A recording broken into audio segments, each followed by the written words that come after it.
क्रांतिकारी जय भीम, जय भारत, जय संविधान, नीला सलाम।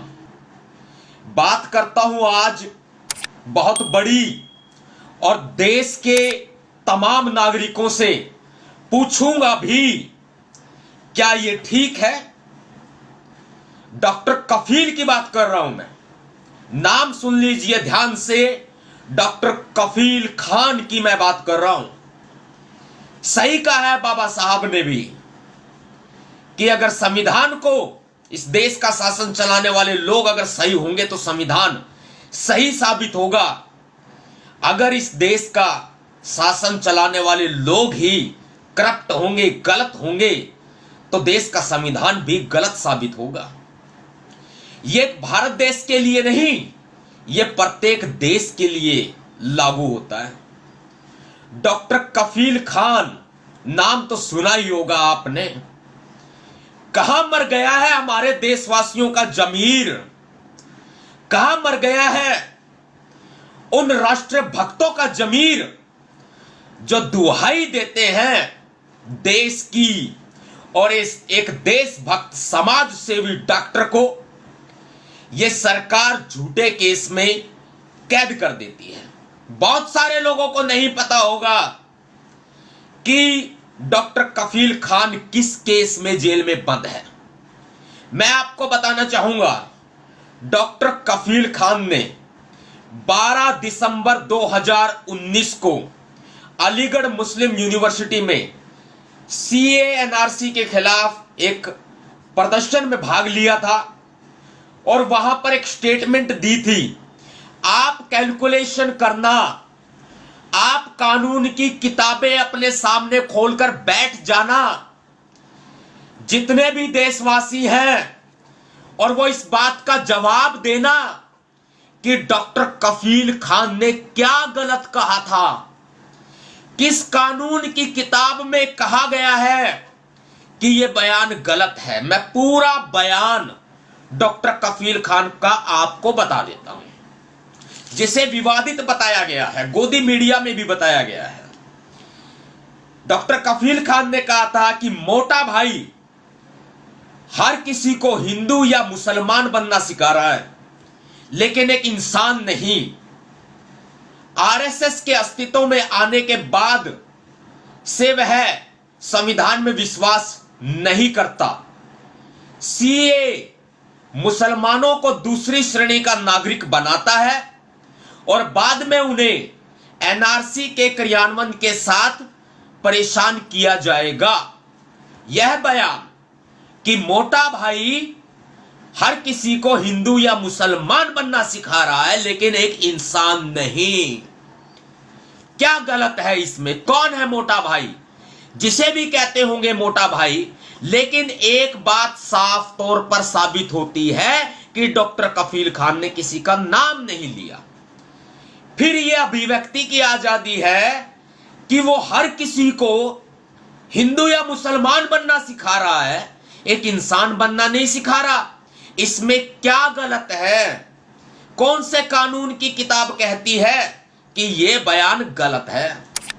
12 दिसंबर 2019 को यह बयान अलीगढ़ मुस्लिम यूनिवर्सिटी में दिया गया था और इसके बाद 13 दिसंबर 2019 को अलीगढ़ के सिविल लाइंस थाने में डॉक्टर कफील खान के खिलाफ 153 ए आईपीसी में मुकदमा दर्ज कर लिया गया और जनवरी में उसे गिरफ्तार किया गया। जनवरी 2020 में मुंबई से उसे गिरफ्तार किया गया। यूपी एसटीएफ उसे गिरफ्तार करके लेके आई और उस पर राष्ट्रीय सुरक्षा कानून यानी कि नेशनल सिक्योरिटी एक्ट एनएसए लगा दिया गया।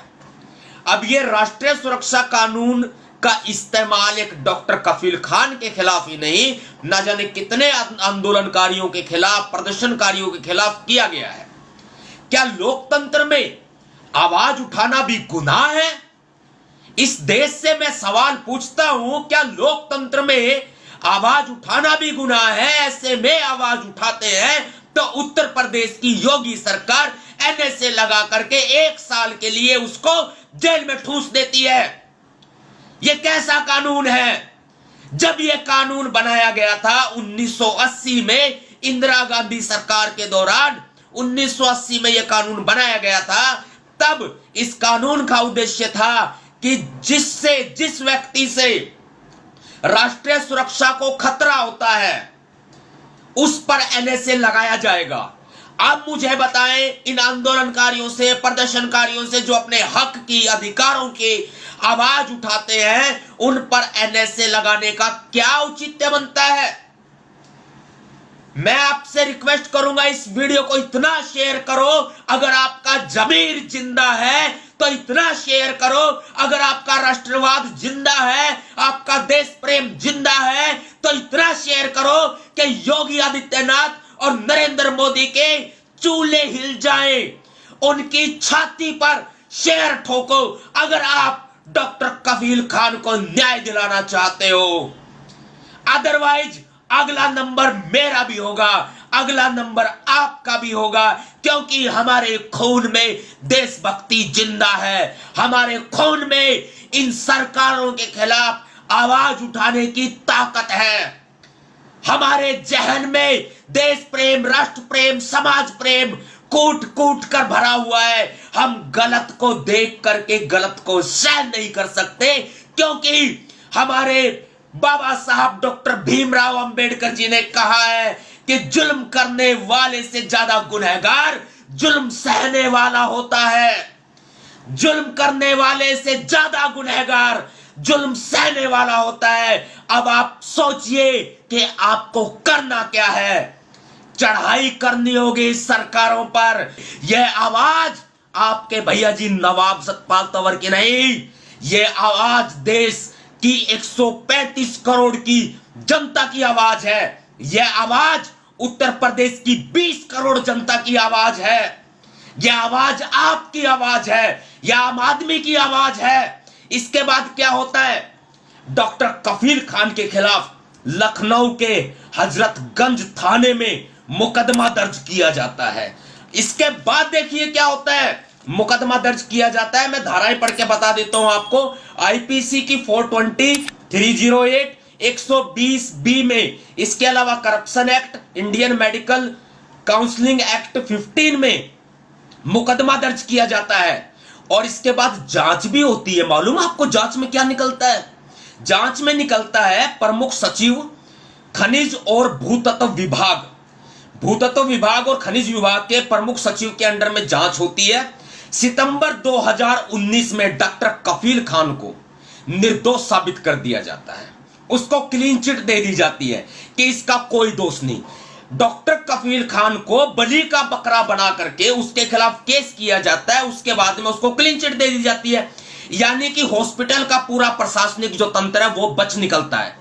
वहां के मंत्री एमएलए जो है, जो जिम्मेदार होते हैं, स्वास्थ्य मंत्री होता है, बच निकलते हैं। यहां तक कि सीएम योगी आदित्यनाथ की गलती 100% होती है, वो भी बच निकलता है। यह है उत्तर प्रदेश सरकार की कारस्तानियां। उसको डॉक्टर कफील खान को उसके बाद में जब 153A धारा लगा करके सीए के विरोध में गिरफ्तार किया जाता है 2020 में, जनवरी से बंद है, जेल में बंद है। उसकी मासूम बच्ची अपने पिता का चेहरा तक भी भूल गई होगी। कहां जाएंगे उसके अपने? एक परिवार की नहीं, ना जाने कितने परिवारों की जिंदगी योगी आदित्यनाथ की सरकार ने उजाड़ दी है, क्योंकि उसका पेशा डॉक्टर का है। कोरोना वायरस जैसी महामारी के अंदर डॉक्टर कफील खान कितनी मदद करते मालूम है आपको? जब भी आवश्यकता हुई देश के गरीबों को, तो उन्होंने इलाज किया है देश के गरीबों का। एक समाज सेवी व्यक्ति, वो जेल में बंद। राष्ट्रीय सुरक्षा कानून क्या इसीलिए बनाया गया है, नेशनल सिक्योरिटी एक्ट, कि आप देश के आंदोलनकारियों को, देश के समाज सेवियों को, देश के प्रदर्शनकारियों को आप जेलों में ठूंस देंगे? राष्ट्रीय सुरक्षा कानून के बारे में मैं आपको बता देता हूं। राष्ट्रीय सुरक्षा कानून, नेशनल सिक्योरिटी एक्ट 1980 में इंदिरा गांधी की सरकार के द्वारा बनाया गया था। उस समय इस कानून का उद्देश्य था कि जिसको राष्ट्र की सुरक्षा से, जिस व्यक्ति से खतरा है राष्ट्र की सुरक्षा को, उसे 1 साल के लिए जेल में बंद कर दिया जाएगा। आपको बता रहा हूं, राष्ट्रीय सुरक्षा कानून पर देश का कोई भी न्यायालय संज्ञान नहीं ले सकता। सिर्फ उच्च न्यायालय के अंदर सलाहकार बोर्ड के समक्ष आरोपी जो है वो अपील कर सकता है। उसके बाद लंबा प्रोसीजर है, सलाहकार समिति का गठन होगा, इंक्वायरी बैठेगी। इतने टाइम में तो 1 साल बीत जाएगा भाई। 1 साल के लिए ये बंद कर सकते हैं बिना कोई मुकदमा चलाए। जिन धाराओं में मुकदमा दर्ज हुआ उसमें चल जाए बेशक से मुकदमा, लेकिन इसमें कोई मुकदमा नहीं चलता। इसमें उठा करके एक तरह से नजरबंद जेल में कर दिया, उत्पीड़न किया, सरकारी उत्पीड़न किया, सरकारी लाइसेंस इनको मिला हुआ है, वही ये लोग कर रहे हैं। और सबसे बड़ी बात यह है कि एनएसए में कोई भी वकील करने का अधिकार आरोपी को नहीं है। क्या ये ह्यूमन राइट्स का उल्लंघन नहीं है? क्या ये लोकतंत्र है? क्या इस देश की संसद ऐसे ही मौन रहेगी? क्या इस देश के जो विपक्षी पार्टियों के सांसद बैठे हैं, एमएलए बैठे हैं तमाम विधानसभाओं में, क्या ऐसे ही मौन रहेंगे? क्या विपक्षी पार्टियों के नेता ऐसे ही मौन न रहेंगे? क्या सामाजिक संगठन बनाकर देश के लिए, समाज के लिए काम करने वाले लोग क्या ऐसे ही मौन रहेंगे? क्या देश की 135 करोड़ की जनता ऐसे ही मौन रहेगी? क्या उत्तर प्रदेश की 20 करोड़ जनता ऐसे ही मौन रहेगी? यह सवाल डॉक्टर कफील खान का ही नहीं, यह सवाल आपका भी है, मेरा भी है, यह सवाल आप सबका है। आप आवाज उठाएं, आप जेल में ठूंस दिए जाओगे। आप आवाज उठाएं, आपको मारा जाएगा। आप आवाज उठाएं, आपका एनकाउंटर किया जाएगा।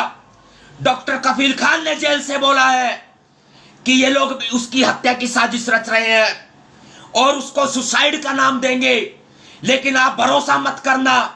डॉक्टर कफील खान कहते हैं कि वो सुसाइड नहीं कर सकते, वो बुज़दिल नहीं है, लेकिन वे लोग सुसाइड का नाम देंगे। आप सोचिए, ये हत्यारी सरकार, ये करप्ट सरकार, ये लोकतंत्र विरोधी सरकार, ये संविधान विरोधी सरकार देश को आखिर किस तरफ लेकर के जा रही है? आप सोचिए, अपने जहन में डॉक्टर कफील खान का दोष क्या है? मैंने पूरा बयान आपको सुनाया है पढ़कर डॉक्टर कफील खान का, आखिर उसका दोष क्या है? इस देश के सामने यह बड़ा सवाल है। तमाम यूट्यूब चैनल, तमाम social media network, Twitter, Facebook भर दीजिए पूरा। आप डॉक्टर कफील खान को न्याय दिला सकते हैं, क्योंकि जनता की ताकत सबसे बड़ी ताकत होती है। राष्ट्रीय सुरक्षा कानून की सुनवाई बेशक देश की किसी अदालत में नहीं हो सकती हो, लेकिन जनता की अदालत में जरूर इसकी सुनवाई होनी चाहिए। ये जनता निर्णय करे कि डॉक्टर कफील खान का आखिर कसूर क्या है। जय भीम, जय भारत, नीला सलाम, जय संविधान। आपके हाथ में है एक व्यक्ति की जान बचाना, आपके हाथ में है।